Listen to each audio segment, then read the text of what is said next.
ঢাকায় ফের ভিসা কার্যক্রম চালুর জন্য অস্ট্রেলিয়াকে ধন্যবাদ জানালেন প্রধান উপদেষ্টা। রোহিঙ্গাদের জন্য মানবিক সহায়তা বাড়ানোর আহ্বান। নিজ দলের বিপক্ষে ভোট দিতে পারবেন এমপিরা। কমিশনের সঙ্গে বৈঠকে রাজনৈতিক দলগুলোর ঐকমত্য। সংস্কার শেষে সুষ্ঠু নির্বাচনের আশা। জুলাই হত্যাকাণ্ডের বিচারে দ্বিতীয় ট্রাইব্যুনালের কার্যক্রম শুরু। আন্তর্জাতিক মানদণ্ডে বিচারের আশ্বাস দুই শীর্ষ আইন কর্মকর্তার। এবং যুদ্ধের কারণে বিশ্ববাজারে বাড়লেও দেশে অপরিবর্তিত জ্বালানি মূল্য, বললেন অর্থ উপদেষ্টা। ডলার পুঁজিবাজারে অস্থিরতার আশঙ্কা।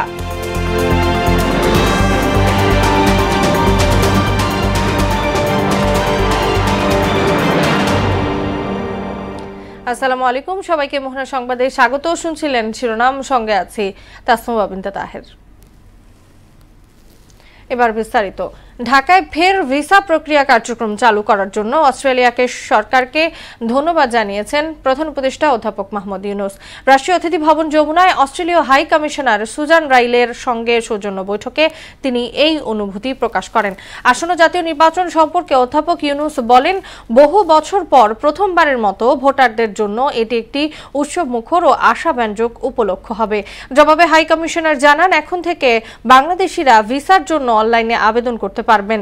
রোহিঙ্গা সংকট প্রসঙ্গে অস্ট্রেলিয়াকে মানবিক সহায়তা বাড়ানোর আহ্বান জানান অধ্যাপক ইউনূস। অর্থ বিল ও আস্থা ভোট ছাড়া নিজ দলের বিপক্ষে ভোট দিতে পারবেন সংসদ সদস্যরা। এ বিষয়ে একমত হয়েছেন বিএনপি সহ বিভিন্ন রাজনৈতিক দলের নেতারা। রাজধানীর ফরেন সার্ভিস একাডেমিতে রাজনৈতিক দলগুলোর সঙ্গে ঐক্যমত্য কমিশনের দ্বিতীয় দফার বৈঠকে বিষয়টি নিয়ে আলোচনা হয়। পরে দলগুলোর নেতারা বলেন, কিছু বিষয়ে সামান্য মত পার্থক্য থাকলেও সংস্কার শেষে একটি অবাধ, নিরপেক্ষ ও গ্রহণযোগ্য নির্বাচন আয়োজন সম্ভব। এসইউ সেলিমের প্রতিবেদন। জাতীয় ঐক্যমত্য কমিশনের ডাকে রাজধানীর ফরেন সার্ভিস একাডেমিতে দ্বিতীয় দফার বৈঠকে অংশ নেয় বিএনপি, এনসিপি, ইসলামী আন্দোলন, নাগরিক ঐক্য, গণ অধিকার পরিষদ, গণসংহতি আন্দোলন সহ বিভিন্ন রাজনৈতিক দলের প্রতিনিধিরা। স্বাগত বক্তব্যে ঐক্যমত্য কমিশনের সভাপতি ডক্টর আলী রিয়াজ রাজনৈতিক দলগুলোর সহযোগিতায় জুলাই মাসের মধ্যে জাতীয় সনদ ঘোষণার বিষয়ে আশাবাদ ব্যক্ত করেন। জাতীয় ঐক্যমত্য কমিশনের সংকল্পবদ্ধ যে আমরা জুলাই মাসের মধ্যেই এই জাতীয় সনদ তৈরি করতে পারবো। সেক্ষেত্রে আপনারা ইতিমধ্যেই সহযোগিতা দেখাচ্ছেন এবং যে সময় এবং বিভিন্নভাবে সহযোগিতা করছেন, সেজন্য রাজনৈতিক দলগুলোর প্রতি এবং নেতৃবৃন্দের প্রতি আমাদের আন্তরিক কৃতজ্ঞতা।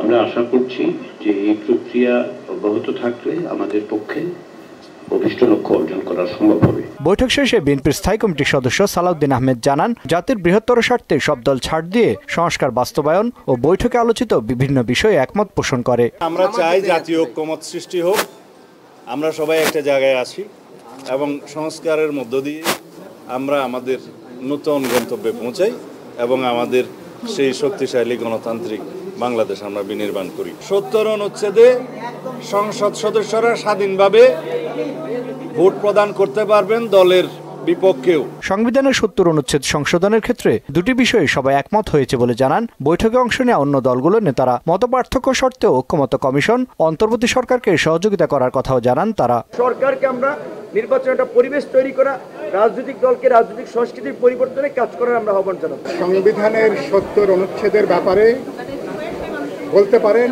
এক ধরনের ঐক্যমতের জায়গাটা আমরা আজকে পৌঁছাতে পেরেছি। আমরা নতুন করে ভাবনার কথা বলেছি, তা সেই ভাবনায় আজকে আমাদের দলের নানা মত, তারপরে ঐক্যমত্য এখানে আমরা পোষণ করা গেছে। জনসংখ্যা বৃদ্ধির কারণে আসন সংখ্যা ৪০০ হোক এবং ৪০০ আসনেই নারী পুরুষ সবার জন্য উন্মুক্ত থাকুক। আজকে একটা ঐক্যমত্য তৈরি হয়েছে। বাংলাদেশের ইতিহাসে আজকে একটা উল্লেখযোগ্য দিন যে ৭০ অনুচ্ছেদ সংস্কারের প্রশ্নে দুটি ব্যতিক্রম বাদে বাকি সকল প্রশ্নে সবাই ভোট দিতে পারবেন। প্রথম দফার প্রতিটি বৈঠকে জামায়াতের প্রতিনিধিরা উপস্থিত থাকলেও মঙ্গলবারের বৈঠকে উপস্থিত ছিলেন না কোনো প্রতিনিধি। এসইউ সেলিম, মোহনা সংবাদ, ঢাকা। অবাধ ও সুষ্ঠু নির্বাচনের জন্য কালো টাকার ছড়াছড়ি বন্ধ সহ নিরপেক্ষ প্রশাসন তৈরি জরুরি বলে মনে করেন ভোটাররা। স্থানীয় সরকার সংস্কার কমিশনের প্রধান ডক্টর তোফায়েল আহমেদ বললেন, গ্রহণযোগ্য নির্বাচনের জন্য রাজনৈতিক আগ্রাসন ও দখলদারিত্বের বিরুদ্ধে ব্যবস্থা নেওয়ার বিকল্প নেই। আর মোহনা টেলিভিশনকে দেয়া একান্ত সাক্ষাৎকারে জাতীয় ঐক্যমত্য কমিশনের সহ সভাপতি অধ্যাপক আলী রিয়াজ তাগিদ দিলেন, তফসিল ঘোষণার আগেই ভোটের পরিবেশ তৈরি করার। জাতীয় নির্বাচন নিয়ে রেজা খানের 3 পর্ব ধারাবাহিক প্রতিবেদনের দ্বিতীয় কিস্তি আজ। লন্ডন বৈঠকে একাধিক রাজনৈতিক দল নেতিবাচক প্রতিক্রিয়া জানালেও সার্বিক বিচারে নির্বাচন নিয়ে অনিশ্চয়তা অনেকটাই কেটে গেছে। বিশেষ করে ভোটাররা বলছেন, ফেব্রুয়ারিতে নির্বাচনের টাইমলাইন ধরে প্রশাসনকে নিরপেক্ষ করে গড়ে তোলাই সরকারের অন্যতম চ্যালেঞ্জ। নির্বাচনে কালো টাকার সরাসরি হয়, এটা যেন কোনো রকমে না হয়, এটা যে রোধ করতে পারে এই ব্যাপারে করতে হবে। যিনি যাকে মানুষ পছন্দ করে দেশ পরিচালনার জন্য, তাকে যেন ভোটটা দিতে পারে। দেশের মানুষ বহুদিন ধরে ভোটাধিকার বঞ্চিত, ফলে এখন দরকার একটি নিরপেক্ষ ও অংশগ্রহণমূলক নির্বাচন। এজন্যে প্রয়োজন নিরপেক্ষ প্রশাসন এবং সবার জন্যে সমান সুবিধা নিশ্চিত করা, বললেন জাতীয় ঐক্যমত্য কমিশনের সহসভাপতি। প্রশাসনিক ব্যবস্থাগুলো নিশ্চিত করা দরকার, সকলের জন্য যেন সমান সুযোগ নিশ্চিত করা যায় সেটা ব্যবস্থা করতে হবে। নির্বাচনের জন্য কেবল সময়সূচি যথেষ্ট নয়, ভোটাধিকার প্রয়োগে তফসিল ঘোষণার আগে থেকেই ক্ষেত্র তৈরি করতে হবে। যে কোনো দেশে একটি সুষ্ঠু অবাধ নির্বাচনের জন্য যেটা দরকার সেটা অনেক আগের থেকেই দরকার। কেবলমাত্র নির্বাচনের সময়সূচি যথেষ্ট নয়, সামগ্রিক পরিস্থিতিটা নির্বাচনমুখী করা এবং নির্বাচন অবাধ সুষ্ঠু হওয়ার জন্য প্রশাসনিক এবং প্রাতিষ্ঠানিক ব্যবস্থা গ্রহণ করা। স্থানীয় সরকার সংস্কার কমিশনের প্রধান পরামর্শ দিলেন, নিরপেক্ষ নির্বাচনের জন্য প্রশাসন থেকে শুরু করে সকল ক্ষেত্রে রাজনৈতিক দখলদারিত্বের বিরুদ্ধে ব্যবস্থা নেয়ার। কোনো দল প্রশাসনিকভাবে পদ দখল করার তালে আছে, কোনো দল রাজপথ, সম্পদ, ব্যবসা দখলের মধ্যে আছে। আগামী 3 মাসের মধ্যে যত সব দখলদারিত্ব হয়েছে সেগুলো দখলমুক্ত করতে হবে। সিভিল অ্যাডমিনিস্ট্রেশন প্রথাগতভাবে আমাদের দেশে কে ক্ষমতায় আসছেন, কোন পার্টি, কোন দল, তারা আগে থেকে এটার বাতাস গন্ধ অনুভব করে, স্মেল করে এবং তারা সেদিকে ঝুঁকে পড়তে চায়। নির্বাচনের মাধ্যমে যাতে অভিজাত ও ধনিক শ্রেণীর স্বার্থ রক্ষা প্রাধান্য না পায় সেভাবেই সংস্কার করার পরামর্শ দেন তিনি। মানুষের নামে কথাগুলো বলা হয়, জনগণের নামে, কিন্তু কিছু এলিট শ্রেণীর মানুষের সুযোগ সুবিধা প্রত্যাশা, এটাই জাতির প্রত্যাশা হয়ে দাঁড়ায়। রেজা খান, মোহনা সংবাদ, ঢাকা। আন্তর্জাতিক মানদণ্ডে জুলাই আগস্ট গণহত্যার বিচার প্রক্রিয়া সম্পন্ন হবে বলে জানালেন অ্যাটর্নি জেনারেল আসাদুজ্জামান। নবগঠিত ট্রাইব্যুনাল 2 এর যাত্রা শুরু এবং সদ্য নিয়োগ পাওয়া 3 বিচারকের সংবর্ধনা অনুষ্ঠানে এই কথা বলেন তিনি। আর গুম ও বিচার বহির্ভূত হত্যাকাণ্ড চিরতরে বন্ধ করতে গত 16 বছরে ঘটে যাওয়া সব অপরাধের বিচার জরুরি বলে মত দিলেন চিফ প্রসিকিউটর তাজুল ইসলাম। আরও জানাচ্ছেন কাজী পাপ্পু। জুলাই আগস্টের নৃশংস হত্যাযজ্ঞের 11 মাসের মাথায় যাত্রা শুরু হলো আন্তর্জাতিক অপরাধ ট্রাইব্যুনাল 2 এর। মঙ্গলবার প্রথমবারের মতো এজলাসে বসেন 3 বিচারপতি। রীতি অনুযায়ী এদিন তাদের দেওয়া হয় সংবর্ধনা। সংবর্ধনায় অ্যাটর্নি জেনারেল আসাদুজ্জামান বলেন, গণহত্যার বিচারের প্রত্যাশার পাশাপাশি বিচারের মান নিয়ে যেন কেউ প্রশ্ন তুলতে না পারে তা নিশ্চিত করতে হবে। বাংলাদেশের ইতিহাসে আর যাতে কেউ ক্ষমতায় টিকে থাকার জন্য দিনের ভোট রাতে করতে সাহস না করে, সে যেই হোক, সেই পথ, সেই আলোর পথ দেখানোর জন্য হলেও আন্তর্জাতিক মানদণ্ডে এই ন্যায় বিচার প্রতিষ্ঠা করা প্রয়োজন। এ সময় চিফ প্রসিকিউটর বলেন, বাংলাদেশে আর কখনোই যেন গুম ও বিচার বহির্ভূত হত্যাকাণ্ড না ঘটে, সেজন্যই গত 16 বছরে ঘটে যাওয়া সব অপরাধের বিচার করতে হবে। পেছনে ঘটে যাওয়া সবগুলো অপরাধের ন্যায় বিচার নিশ্চিত করতে হবে এবং সেই ন্যায় বিচার নিশ্চিত করার জন্য এই ট্রাইব্যুনালগুলোকে দায়িত্ব দেওয়া হয়েছে। এই ট্রাইব্যুনালগুলো যাতে জাতীয় এবং আন্তর্জাতিক স্ট্যান্ডার্ড মেনটেন করে সম্পূর্ণ ন্যায় বিচার নিশ্চিত করে বিচার প্রক্রিয়াটা শেষ করতে পারেন, সেই প্রত্যাশা আমরা তাদের কাছে জানাচ্ছি। বিচারকদের হুমকি দিয়ে ন্যায় বিচার থেকে সরানো যাবে না বলেও জানান তিনি। তারা এখানে এসেছেন জাতীয় একটা বড় দায়িত্ব মনে করে এবং তারা জানেন যে তাদেরকে এখানে ন্যায় বিচার করতে হবে এবং এই ন্যায় বিচার করতে গেলে তাদেরকে নানান ধরনের ভয় ভীতি, হুমকি ধামকি হয়তো মোকাবেলা করতে হবে, কিন্তু কোনো ধরনের হুমকি, নিরাপত্তার সংকটে তারা ভীত নন। তারা ন্যায় বিচার প্রতিষ্ঠা করতে দৃঢ় প্রতিজ্ঞ। এদিকে জুলাই আগস্ট গণহত্যার মামলায় শেখ হাসিনা ও আসাদুজ্জামান খান কামালকে 24 জুন আত্মসমর্পণের নির্দেশ দিয়ে পত্রিকায় বিজ্ঞপ্তি জারি করেছেন ট্রাইব্যুনাল। আন্তর্জাতিক অপরাধ ট্রাইব্যুনাল আইনের 10 ধারা মোতাবেক তাদের পক্ষে স্টেট ডিফেন্স কাউন্সিল অর্থাৎ রাষ্ট্র নিয়োজিত আইনজীবী নিয়োগের মাধ্যমে তাদের অনুপস্থিতিতেই বিচার কার্য পরিচালিত হবে। কাজী পাপ্পু, মোহনা সংবাদ, ঢাকা। ইরান ইসরায়েল যুদ্ধের কারণে বিশ্ববাজারে জ্বালানির দাম বেড়ে গেলেও দেশে এখনই বাড়ানোর চিন্তাভাবনা নেই বলে জানিয়েছেন অর্থ উপদেষ্টা ডক্টর সালেউদ্দিন আহমেদ। সচিবালয়ে সরকারি ক্রয় সংক্রান্ত উপদেষ্টা কমিটির বৈঠক শেষে একথা বলেন তিনি। সরকার যুদ্ধ পরিস্থিতি পর্যবেক্ষণ করছে বলেও জানান উপদেষ্টা। শামীউজ্জামান চৌধুরীর রিপোর্ট। ইরান ও ইসরায়েল সংঘাতের জেরে বিশ্ব অর্থনীতিতে কি পরিমাণ প্রভাব পড়বে তা নিয়ে শুরু হয়েছে জল্পনা কল্পনা। এই অভিঘাত থেকে মুক্ত নয় বাংলাদেশও। বিষয়টি গুরুত্ব দিয়ে সচিবালয়ে সরকারি ক্রয় সংক্রান্ত উপদেষ্টা পরিষদে বৈঠক করেন অর্থ উপদেষ্টা ডক্টর সালেউদ্দিন আহমেদ। জানান, সরকার যুদ্ধ পরিস্থিতি পর্যবেক্ষণ করছে। ইরাকের যুদ্ধে আমরা একটা অবজার্ভ করছি, আমরা দেখছি ইমিডিয়েটলি কিছুটা বেড়েছে, বাট এখন আমাদের যেগুলো আমরা অলরেডি অর্ডার প্লেস করেছি ওটা অ্যাফেক্ট করেনি। আমরা অবজার্ভ করছি যে এই যে গ্যাস প্রাইস বা এলএনজি প্রাইস যদি বেড়ে যায় এটা উইল টেক কেয়ার অফ। আজকে যেটা দিলাম ওটা ওল্ড প্রাইসে ওরা পুট করেছে। যুদ্ধের প্রভাবে বিশ্ববাজারে তেলের দাম বাড়লেও বাংলাদেশে আপাতত বাড়ানোর সম্ভাবনা নেই জানিয়ে উপদেষ্টা বলেন, প্রস্তুতি হিসাবে এলএনজি আমদানির অনুমোদন দেওয়া হয়েছে। বিকল্প চিন্তা যে এনার্জি মিনিস্ট্রি করছে ডেফিনেটলি। আমরা তো এলএনজির উপর ডিপেন্ড করি বেশি, এবং ইভেন শুধু যুদ্ধ তো শুধু এনার্জি প্রাইস না, আমার সার যেগুলো আসবে, আপনি তাহলে বেশিরভাগ জাহাজ আসে কোন দিক থেকে, যে হরমুজ প্রণালী আসে সেটা এফেক্ট করতে পারে। এ সময় চলমান যুদ্ধ দীর্ঘস্থায়ী হবে না বলেও আশাবাদ ব্যক্ত করেন সালেউদ্দিন আহমেদ। আমার মনে হয় এই জিনিসটা বেশি দিন চলবে না। শামীমুজ্জামান চৌধুরী, মোহনা সংবাদ, ঢাকা। ইরান ইসরায়েল যুদ্ধের কারণে দেশের পুঁজিবাজার আরও অস্থিতিশীল হয়ে উঠতে পারে এমন আশঙ্কা করে সংশ্লিষ্টরা বলছেন, এমনিতেই দীর্ঘদিন পতনের ধারায় শেয়ার বাজার এবার নতুন করে যুক্ত হয়েছে যুদ্ধের আতঙ্ক। একই কারণে দীর্ঘদিন স্থিতিশীল থাকা ডলারের দামেও উত্থান পতনের আশঙ্কা করছে বাংলাদেশ মানি চেঞ্জার্স অ্যাসোসিয়েশন।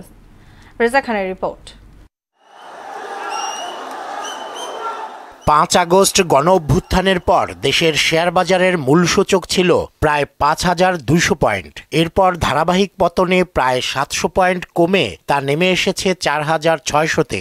এতে 2/3 পুঁজি হারিয়ে দিশেহারা হয়ে পড়েছেন বিনিয়োগকারীরা। মার্কেটের অবস্থা দীর্ঘদিন যাবৎ খারাপ। আমাদের পুঁজি এখন 3 ভাগের 1 ভাগে চলে আসছে। আমরা আশা করেছিলাম এই সরকার আসার পরে মার্কেট অনেক ভালো হবে, কিন্তু আমাদের সে আশা একেবারে দুরাশা হয়ে গেল। শেষের দিকে তো যাচ্ছে আর কি, বাস্তবমুখী ব্যবস্থা নিলেই তো হয়। ঈদের পর 2 কার্য দিবসে সূচক 118 পয়েন্ট বাড়লেও মঙ্গলবার আবারও পতনের ধারায় ফিরে এসেছে। এর মধ্যেই ইরান ইসরায়েল যুদ্ধ নতুন করে চোখ রাঙাচ্ছে। ইরান ইসরায়েল যুদ্ধ, এটা তো আসলে বুঝতেই পারতেছেন, মিডল ইস্ট তো মানে তেল নির্ভর দেশ, হ্যাঁ, আর আমাদের উৎপাদন তো বিদ্যুৎ থেকে শুরু করে অনেক কিছুই তেল নির্ভর। দেখা যায় যে মার্কেট বাড়লেই এমন কিছু শেয়ারের দাম বাড়ে যেগুলোর কারণে সাধারণ বিনিয়োগকারীরা একটু কনফিউজড হয়ে যায়। এদিকে প্রায় 5 মাস স্থিতিশীল দেশের ডলার বাজার। আন্তঃব্যাংক লেনদেন 122 এবং গ্রাহক পর্যায়ে বিক্রি হচ্ছে 123 টাকায়। আর মানি এক্সচেঞ্জ 124 টাকা 50 পয়সায় কিনে বিক্রি করছে 1 টাকা লাভে, অর্থাৎ 125 টাকা 50 পয়সায়। ডলারের সরবরাহ ও কেনাবেচা স্বাভাবিক আছে, তবে ইরান ইসরায়েল যুদ্ধের কারণে বাজার অস্থিতিশীল হওয়ার শঙ্কা রয়েছে। সংকট হতে পারে মনে হচ্ছে, যে যুদ্ধ লাগার কারণে ডলার অ্যাভেলেবল মার্কেটে আছে, বাজারে 5-6 মাস ধরে এরকম স্থিতিশীল আছে। একই আশঙ্কার কথা জানান মানি চেঞ্জার্স অ্যাসোসিয়েশন অব বাংলাদেশের সভাপতি SM জামান। ইরান ইসরায়েল যে যুদ্ধ পরিস্থিতি শুরু হয়েছে, সেক্ষেত্রে যে এই স্থিতিশীলতা কতদিন থাকবে সেটা আমরা এই মুহূর্তে বলতে পারতেছি না, তবে এখন পর্যন্ত স্থিতিশীলতা বজায় আছে। সরকারের কড়া নজরদারিতে যোগান ও চাহিদা সামঞ্জস্যপূর্ণ থাকায় ডলার বাজারে স্থিতিশীলতা বিরাজ করছে বলেও জানান তিনি। বাজার ভিত্তিক দর নির্ধারণের জন্য চাহিদা এবং যোগানের একটা সামঞ্জস্যতা আছে। রেজা খান, মোহনা সংবাদ, ঢাকা। বিএনপি ক্ষমতায় গেলে কালশী হত্যাকাণ্ডে জড়িতদের দ্রুত বিচারের আওতায় আনার প্রতিশ্রুতি দিয়েছেন ঢাকা মহানগর উত্তরের আহ্বায়ক আমিনুল হক। সুষ্ঠু তদন্তের মাধ্যমে প্রকৃত অপরাধীদের আইনের আওতায় আনার আশ্বাসও দেন তিনি। রাজধানী পল্লবীতে এক প্রতিবাদ সমাবেশে এসব কথা বলেন আমিনুল হক। এতে উর্দুভাষীরা অভিযোগ করেন, হত্যাকাণ্ডে জড়িতদের পরিবর্তে নিরীহ লোকদের আসামি করে হয়রানি করা হচ্ছে। হুমায়ুন কবিরের প্রতিবেদন। 2014 সালে 14 জুন পবিত্র শবে-বরাত রাতে কালশী কুর্মিটোলা ক্যাম্পে একই পরিবারের 9 সদস্যকে আগুনে পুড়িয়ে এবং পরবর্তীতে পরিকল্পিতভাবে একজনকে নির্মমভাবে গাড়ি চাপা দিয়ে হত্যা করা হয়। ঘটনার 11 বছর উপলক্ষে প্রতিবাদ সমাবেশের আয়োজন করা হয়। হত্যাকাণ্ডে সাবেক সংসদ সদস্য ইলিয়াসউদ্দিন মোল্লা ও তার সাঙ্গপাঙ্গরা জড়িত বলে অভিযোগ করেন উর্দুভাষীরা। রাজু বস্তিতে এমপি ইলিয়াসউদ্দিন মোল্লা জোর করে সেখানে সংযোগ দিতে চেয়েছিল। এই সংযোগ না দেওয়ার কারণে সন্ত্রাসী বাহিনী তারা এসে আমাদের নিরীহ উর্দুভাষী ক্যাম্পের উপর বর্বরচিত পুলিশের সহায়তা তারা হামলা করেছে। আমাদের লোক মারা গেল, কিন্তু এই মামলার আসামি কিন্তু আমাদেরকেই করা হয়েছে। একটা বাচ্চা মায়ের কোলে দুধ খাচ্ছিল, যখন লাশটা আমরা সরাই তার মুখ থেকে দুধ পড়ে গেছিল। হত্যা জড়িতদের দৃষ্টান্তমূলক শাস্তি দাবি করেন তারা। যে ঘাতক নির্মমভাবে যাদের হত্যা করেছিল তাদের 1 ইঞ্চিও বুক কাঁপে নাই, আজও তারা দিব্যি বুক ফুলিয়ে হাঁটতেছে। আমরা আজকে আপনাদের কাছে দাবি করতে চাই যে কোনো অবস্থায় হোক এই হত্যাকারীদের বিচার আমরা দেখতে পারি। আশাবাদী আমরা পূর্ণবাসন পাবো, অনেক ধরনের সাপোর্ট পাবো। সমাবেশে ঢাকা মহানগর উত্তর বিএনপির আহ্বায়ক আমিনুল হক হত্যাকাণ্ডকে ন্যাক্কারজনক উল্লেখ করে প্রকৃত অপরাধীদের আইনের আওতায় আনার প্রতিশ্রুতি দেন। আল্লাহ পাক যদি এদেশের সাধারণ মানুষের ভোটে আমাদেরকে নির্বাচিত করে এবং নির্বাচিত হওয়ার দ্রুত সময়ের ভিতরে আপনাদেরকে যারা এই হত্যাকাণ্ড চালিয়েছে তাদের প্রত্যেকের বিরুদ্ধে মামলা করে তাদেরকে আইনের আওতায় এনে তাদের বিচার করা হবে। মৃত্যুর মুখ থেকে ফিরে আসা একমাত্র মেয়ে ফারজানা সম্পূর্ণ দায় দায়িত্ব নেওয়ার কথা জানিয়ে উর্দুভাষীদের আবাসন সমস্যার সমাধানের আশ্বাস দেন তিনি। আমি নিজে আজকে থেকে এই ফারজানার সকল দায় দায়িত্ব নিলাম। কুর্মিটোলা ক্যাম্প সহ যতগুলো ক্যাম্প রয়েছে, কোথায় কোথায় কি সমস্যা রয়েছে সেই সমস্যাগুলো আইডেন্টিফাই করে সেগুলো কিভাবে সমাধান করা যায় সেটা আপনাদের মাধ্যমে আলোচনা করে ইনশাআল্লাহ আমরা সমাধান করব। বিহারি ক্যাম্পগুলোকে মাদকমুক্ত করার ঘোষণা দেন বিএনপি নেতা আমিনুল হক। আমরা কোনো মাদকাসক্তকে প্রশ্রয় দেব না। হুমায়ুন কবির, মোহনা সংবাদ, ঢাকা। এবার আন্তর্জাতিক প্রসঙ্গ। সামরিক বাহিনীর শীর্ষ কমান্ডারের মৃত্যুর পর ইসরায়েলে ফের হামলার ধারা বাড়িয়েছে ইরান। তবে হামলা ঠেকাতে অচল প্রতিরক্ষা ব্যবস্থা সচল করা হয়েছে বলে দাবি করেছে তেল আবিব। এদিকে মোসাদের পর ইসরায়েলের প্রতিরক্ষা সদর দপ্তরেও হামলা করেছে ইরান। অন্যদিকে ইরানে ইসরায়েলি হামলার নিন্দা জানিয়েছে 21টি আরব ও মুসলিম দেশ। ইশতিয়াক হোসেনের ডেস্ক রিপোর্ট। অস্তিত্ব রক্ষার লড়াইয়ে পাল্টাপাল্টি ক্ষেপণাস্ত্র হামলায় বিপর্যস্ত ইরান ও ইসরায়েল। ক্ষমতার দম্ভে গত শুক্রবার বিনা অজুহাতে তেহরানে ক্ষেপণাস্ত্র হামলা চালায় তেল আবিব। হামলায় মারা যান বেশ কয়েকজন পরমাণু বিজ্ঞানী ও সামরিক নেতা সহ প্রায় 200 মানুষ। এতেই প্রতিশোধের আগুনে পড়তে থাকে ইরান। শুরু হয় প্রত্যাঘাত। ইসরায়েলকে লক্ষ্য করে 5 দিনে 4.5 শতাধিক ব্যালিস্টিক ক্ষেপণাস্ত্র এবং শত শত বিস্ফোরকবাহী ড্রোন নিক্ষেপ করেছে তেহরান। এতে ইসরায়েলের উল্লেখযোগ্য প্রায় 2 ডজন সামরিক ও বেসামরিক স্থাপনা ক্ষতিগ্রস্ত হয়েছে। হামলায় ইসরায়েলে 24 জন নিহত এবং প্রায় 600 মানুষ আহত হয়েছে। ইসরায়েলের সোমবারের হামলায় মারা গেছেন ইরানের রেভলিউশনারি গার্ড কোরের প্রধান আলী সাদমানি, যাকে গোলাম আলী রশিদের মৃত্যুর পর নিযুক্ত করা হয়। একই রাতে তেহরানের রাষ্ট্রীয় টিভি সেন্টারেও হামলা চালায় তেল আবিব। এতে আরও প্রচণ্ডভাবে ক্ষেপে যায় ইরান। শুরু হয় ক্ষেপণাস্ত্র হামলা, যার আঘাতে পুরোপুরি বিধ্বস্ত হয়ে যায় ইসরায়েলের বৃহৎ তেল পরিশোধনাগার। স্থানীয় সময় মঙ্গলবার সকালে 20টি ব্যালিস্টিক ক্ষেপণাস্ত্র হামলা চালায় তেহরান। এতে মোসাদের প্রধান কার্যালয় সহ বেশ কিছু স্থাপনা আংশিক বা পুরোপুরি ধ্বংস হয়ে যায়। ইসরায়েল ইরান চলমান সংঘাতের মধ্যেই মধ্যপ্রাচ্যে সামরিক উপস্থিতি বাড়াচ্ছে যুক্তরাষ্ট্র। ইতোমধ্যে দক্ষিণ চীন সাগরে অবস্থান করে একটি রণতরী প্রেসিডেন্ট ট্রাম্পের নির্দেশে ভারত মহাসাগর হয়ে মধ্যপ্রাচ্যের পথে রওনা দিয়েছে। এদিকে ইরানের সর্বোচ্চ নেতা আয়াতুল্লাহ আলী খামিনিকে হত্যা করলেই সংঘাত শেষ হবে বলে মন্তব্য করেছেন ইসরায়েলি প্রধানমন্ত্রী বেঞ্জামিন নেতানিয়াহু। এবিসি নিউজকে দেয়া এক সাক্ষাৎকারে তিনি কথা বলেন। অন্যদিকে G7 সম্মেলন শেষ না করেই দেশে ফিরে জাতীয় নিরাপত্তা দলের সদস্যদের জরুরি বৈঠক ডেকেছেন মার্কিন প্রেসিডেন্ট ডোনাল্ড ট্রাম্প। ধারণা করা হচ্ছে ইরান ইসরায়েল যুদ্ধে জড়িয়ে পড়ার ঘোষণা দিতে পারেন ট্রাম্প। যদিও যুক্তরাষ্ট্র যেন এই যুদ্ধে জড়িত না হয় সেজন্য 8 জন সিনেটর ইতোমধ্যেই ভেটো দিয়েছেন। ওদিকে ইরানে ইসরায়েলি হামলার তীব্র নিন্দা জানিয়েছে ইসলামিক সহযোগিতা সংস্থা OIC সহ কাতার, সৌদি আরব, সুদান, মিশর সহ 21টি মুসলিম দেশ। ইশতিয়াক হোসেন, মোহনা সংবাদ।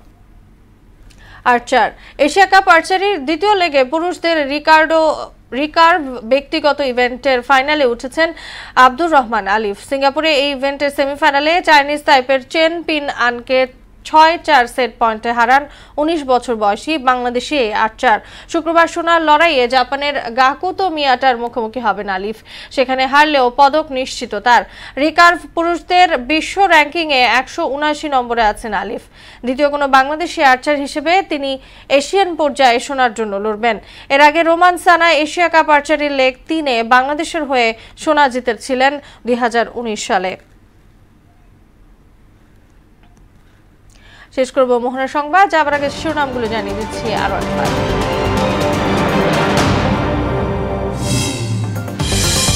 ঢাকায় ফের ভিসা কার্যক্রম চালুর জন্য অস্ট্রেলিয়াকে ধন্যবাদ জানালেন প্রধান উপদেষ্টা।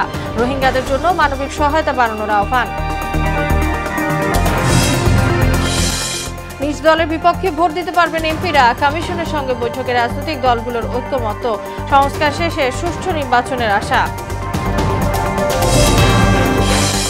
জুলাই হত্যাকাণ্ডের বিচারে দ্বিতীয় ট্রাইব্যুনালের কার্যক্রম শুরু। আন্তর্জাতিক মানদণ্ডে বিচারের আশ্বাস 2 শীর্ষ আইন কর্মকর্তার। এবং যুদ্ধের কারণে বিশ্ববাজারে বাড়লেও দেশে অপরিবর্তিত জ্বালানি মূল্য, বললেন অর্থ উপদেষ্টা। ডলার পুঁজিবাজারে অস্থিরতার আশঙ্কা। এই ছিল মোহনা সংবাদে। পরবর্তী সংবাদ রাত 12:30টায়। মোহনার সবশেষ খবর জানতে ভিজিট করুন www.mohona.tv। সংবাদ দেখতে পান ফেসবুক ও ইউটিউবেও। এতক্ষণ সঙ্গে থাকার জন্য সবাইকে ধন্যবাদ।